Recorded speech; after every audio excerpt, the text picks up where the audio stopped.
বাংলাদেশ নিয়ে গভীর ষড়যন্ত্রে লিপ্ত হয়েছে একটি বাংলাদেশি গোষ্ঠী এবং আমাদের শত্রু রাষ্ট্র পাকিস্তান। ৭১-এর শত্রু রাষ্ট্র পাকিস্তান, ৭১ পূর্বের শত্রু রাষ্ট্র পাকিস্তান। ৭১-এ বাংলাদেশের কিছু মানুষ যেমন পাকিস্তানের পক্ষে কাজ করেছে, আজকে 2025-এ 24-এ এসেও বাংলাদেশের মানুষ পাকিস্তানের পক্ষে কাজ করছে। কারা কাজ করছে এটির ব্যাখ্যা দেবার প্রয়োজন নেই, আপনারা বোঝেন। এই যে খবরে প্রকাশ, আপনারা ইতোমধ্যেই জেনে গেছেন, বাংলাদেশের সেনাবাহিনীর 6 জন প্রিন্সিপাল স্টাফ অফিসার, সেনাবাহিনীর সেকেন্ড ইন কমান্ডের নেতৃত্বে 6 জন ব্যক্তি, ঊর্ধ্বতন ব্যক্তি পাকিস্তান সফর করেছেন। পাকিস্তান সেনা সদর, সেনা, নৌ, বিমান, সশস্ত্র বাহিনীর সব বাহিনী প্রধানদের সঙ্গে বৈঠক করেছেন। 6 দিন ব্যাপী সেই সফরটি ছিল। সফরটি শেষ করে গত শনিবার তারা দেশে ফিরেছেন। তারা দেশে ফিরবার 3 দিনের মাথায় পাকিস্তানের সামরিক গোয়েন্দা সংস্থা আইএসআই এর প্রধানের নেতৃত্বে মঙ্গলবার সন্ধেবেলা পাকিস্তানের একটি উচ্চ পর্যায়ের সামরিক প্রতিনিধি দল বাংলাদেশ সফরে এসছেন।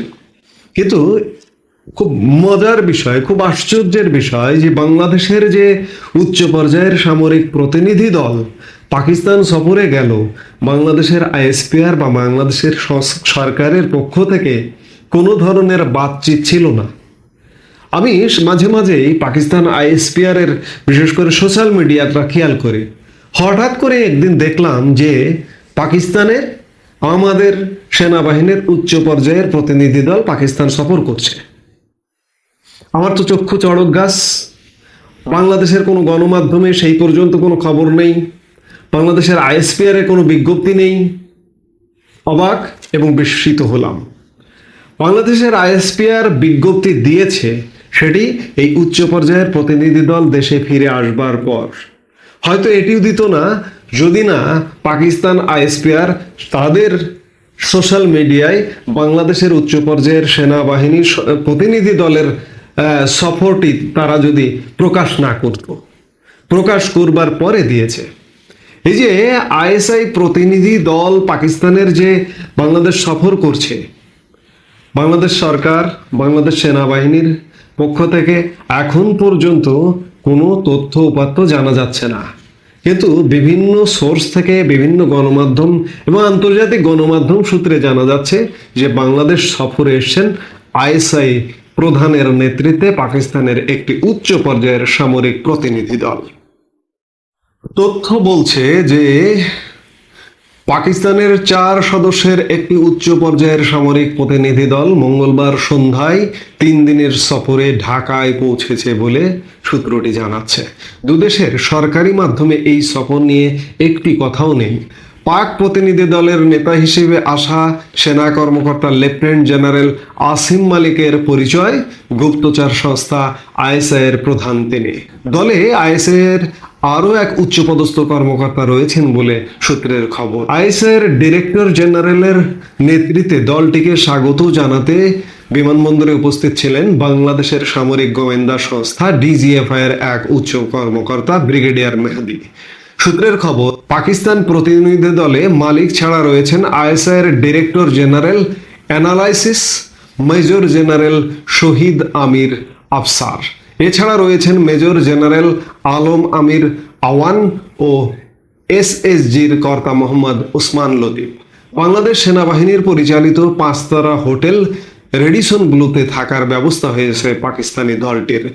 বাংলাদেশ সেনাকর্তাদের সাথে আলোচনা ছাড়াও গাজীপুরে সমরাস্ত্র কারখানা পরিদর্শন এদের সফর সূচিতে রয়েছে বলে খবর বলছে। পাকিস্তান সেনাবাহিনীর এই সফর নিয়ে বাংলাদেশ সেনা সদরের জনসংযোগ বিভাগ আইএসপিআর এর কোনো ঘোষণা নাই, যেমন ছিল না বাংলাদেশের সেনাকর্তাদের পাকিস্তান সফর নিয়েও। আমি যেটি খানিক আগে বলছিলাম, দলটি ফিরে আসার 2 দিন পরে বাংলাদেশের আইএসপিআর বিবৃতি দিয়ে জানায় 13 থেকে 17 জানুয়ারি পর্যন্ত পাকিস্তান সফরে গিয়েছিলেন লেফটেন্যান্ট জেনারেল কামরুল হাসানের নেতৃত্বে 6 সেনা কর্মকর্তা। অনেকের ধারণা পাকিস্তান সেনাবাহিনীর জনসংযোগ দপ্তর পিআরে সে দেশের সফরে যাওয়া বাংলাদেশি সেনা তাদের ছবি প্রকাশ করে দেওয়ার পর বাধ্য হয়ে বিবৃতি দিতে হয়েছে বাংলাদেশের আইএসপিআরকে। আমি খানিক আগে যেটি বলছিলাম, তবে আইএসআই কর্তাদের এই বাংলাদেশ সফর নিয়ে ডিজিপিআর বা আইএসপিআর সকলের মুখেই কুলুপ। এই তথ্যগুলো বলছে ভারতীয় গণমাধ্যম আনন্দবাজার পত্রিকা। আসলে বাংলাদেশ নিয়ে কি হচ্ছে? বাংলাদেশের উচ্চ পর্যায়ের সামরিক বাহিনীর প্রতিনিধি দল পাকিস্তান সফর করছে গোপনে। পাকিস্তান আইএসপিআর সেটি পাবলিশ করছে। আবার পাকিস্তান থেকে আইএসআইয়ের প্রধানের নেতৃত্বে সামরিক প্রতিনিধি দল, উচ্চ পর্যায়ের সামরিক প্রতিনিধি দল বাংলাদেশ সফরে আসছে। এগুলো কিসের আলামত? আবার দেখুন যে মঙ্গলবার সন্ধেবেলা আইএসআই প্রধানের নেতৃত্বে পাকিস্তান সামরিক বাহিনীর উচ্চ পর্যায়ের প্রতিনিধি দল বাংলাদেশের বিমানবন্দরে অবতরণ করলেন, ঠিক পরের দিন বিমানবন্দরে এক মহা নাটক রচিত হলো। একটি বিমানে বোমা আছে, এই বার্তা দিয়ে বিমানবন্দরকে একটি বিশেষ দৃষ্টিতে রাখা হলো। মানুষের দৃষ্টি একটা বিশেষ জায়গায় সেন্ট্রালাইজ করে বাকি জায়গায় কি করা হলো এটি কিন্তু মানুষ অজ্ঞাত। এই যোগসূত্র পাকিস্তান আইএসআই প্রধানের নেতৃত্বে উচ্চ পর্যায়ের সামরিক বাহিনী বাংলাদেশ সফর, ঠিক পরের দিন সকালবেলা মাত্র 9টা বাজে এমন একটি বার্তা দেওয়া হলো এবং সেই বার্তাটি বলা হচ্ছে যে পাকিস্তানি নাম্বার থেকে বাংলাদেশের বিমানবন্দরে, শাহজালাল বিমানবন্দরের যে নিরাপত্তার দায়িত্বে এপিবিএন অফিসে হোয়াটসঅ্যাপ মেসেজে এমন বার্তা দেওয়া হলো যে ইটালি থেকে আসবে একটি বিমান, সেই বিমানে বোমা আছে।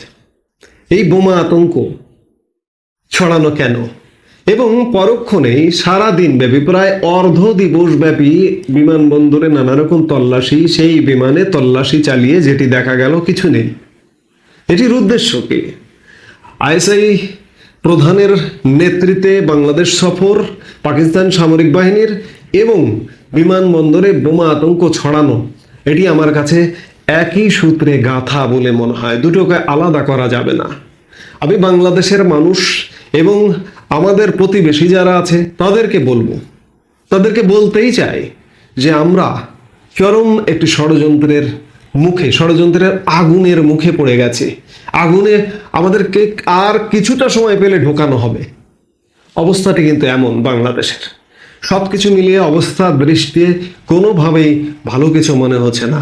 বাংলাদেশ নিয়ে এক গভীর ষড়যন্ত্রে লিপ্ত হয়েছে বাংলাদেশি রাজাকাররা। পাকিস্তানের পক্ষে 1971 সালে যে রাজাকার বাহিনী কাজ করেছিল, আজকে 24-25-এ এসেও পাকিস্তানের পক্ষে সেই রাজাকাররা কাজ করছে। আর পাকিস্তান এটিকে লুফে নিচ্ছে। লুফে নেবার দরুন পাকিস্তান থেকে আমাদের এখানে সামুদ্রিক জাহাজ পাঠাচ্ছে, এয়ারপোর্টে বোমা আতঙ্ক ছড়ানো হচ্ছে। এগুলো সব ষড়যন্ত্রের এক একটি জাল বলেই মনে হয়। আমি জানি না বাংলাদেশ এই পরিস্থিতি থেকে কিভাবে উদ্ধার হবে। বাংলাদেশের মানুষ তো অসহায়। বাংলাদেশের মানুষ মাঠে নেমেও কিছু হবে না, গুলি খেয়ে মারা যাবে। কারণ সেনাবাহিনীর যদি যোগ সাজস্য থাকে পাকিস্তানের সাথে, তাহলে আমাদের কিছু করার নেই। এখানে আন্তর্জাতিক প্রভাব ছাড়া আমাদের কিচ্ছু করার নেই। একথা প্রণিধানযোগ্য, একথা সুস্পষ্ট যে বাংলাদেশ নিয়ে একটা গভীর ষড়যন্ত্র হচ্ছে।